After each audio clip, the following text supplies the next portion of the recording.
I guess when your children go into NICU, it's very much navigating that experience as well. It's something entirely different and something that you could never prepare for, both emotionally and physically. So you are expected to go in there and care for your child, whilst the medical side of things is done by the nursing staff and the medical professionals. You're expected to go in there and look after your baby as if you were home looking after your baby. And I think that becomes a little bit confronting at times, especially because there's things that you would be doing that you don't expect. So, things such as our boys were fed by a tube, an NG tube, so a tube running down the back of their nose into their throats until they could develop that suck reflex.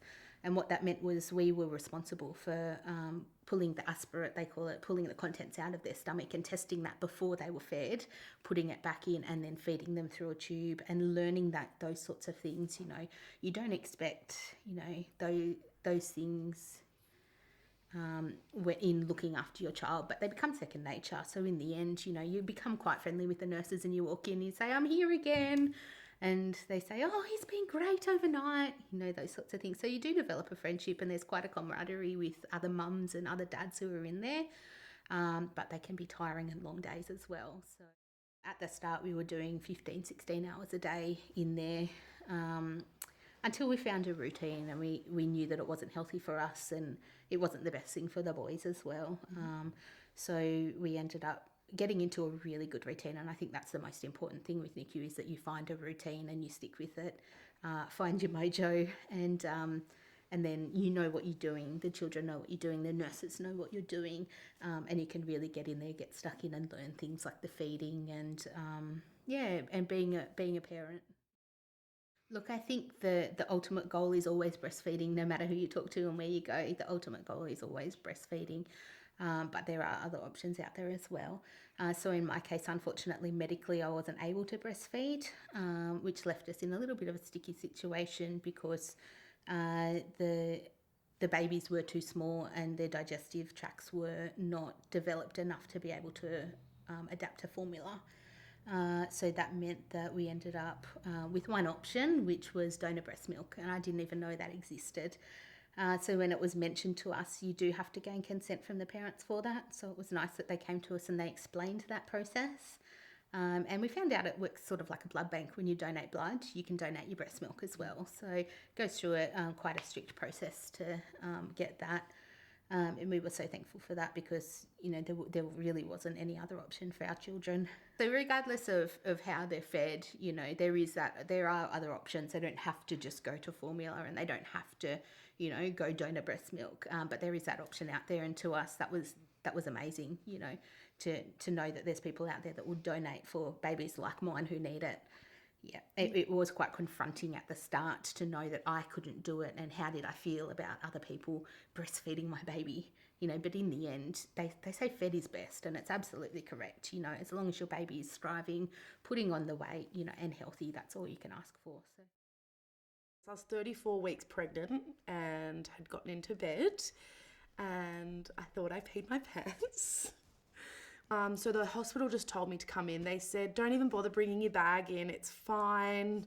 Just have it in the car just in case, but we'll just come and check you out. And by the time I got to the hospital, which was probably about a 40-minute drive, I felt my waters breaking in the car on the way there.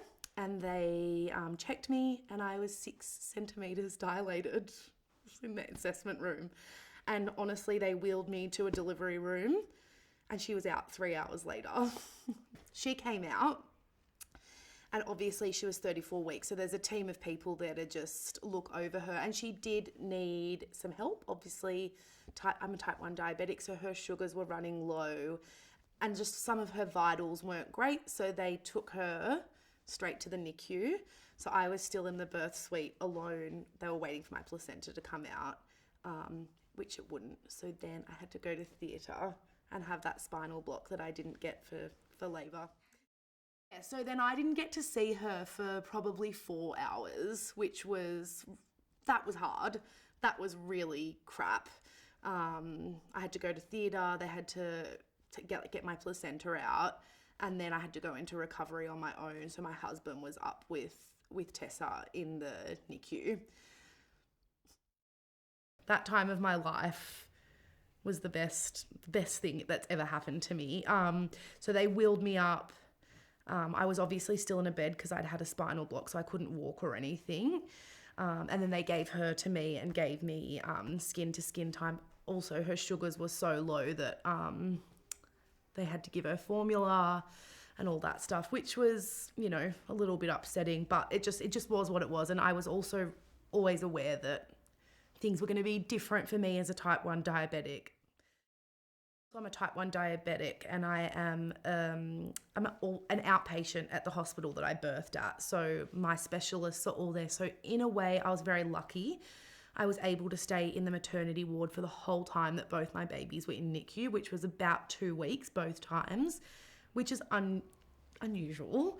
But for me, it's, you know, the babies go straight to the NICU, and that's where they are. You can't take them out of there. So for me, what I did, so say day 1, was stayed there, obviously, every second that I could. And you kind of get put on a schedule. So every 3 hours you change nappies, you pump. So a lot of NICU babies and special care babies won't be able to breastfeed effectively. So they're going to need formula, and also we need our milk supply to come in. So I was pumping every 3 hours while I was next to both of them, and then I would formula feed them, then try and breastfeed, which for most of the time was pretty useless, but you always, you want to persist. And then sometimes I would go back to my room, I'd have a shower, I would just, it was really anxiety induced. Like it was, you know, you'd try and get away for a second to go and do something, but you're just like, I just want to get back to my baby. I just want to get back to my baby. So I would usually stay in the NICU until like 12 at night. I'd stay there just in my robe, pumping, breastfeeding, formula feeding, and then I would go to bed, and then I'd set my alarm for 5 a.m. and go back up there and basically sit next to them for that whole time. In a weird way, you know, you can look at it in different ways, but I was lucky that, like, I got 2 weeks of uninterrupted time. I didn't have, like, I wasn't at home trying to do housework. You know, you can't have, like, big family groups come into the neonatal unit. Like, so you are forced to have that, like, one-on-one time with your baby, which I'll take that as a win.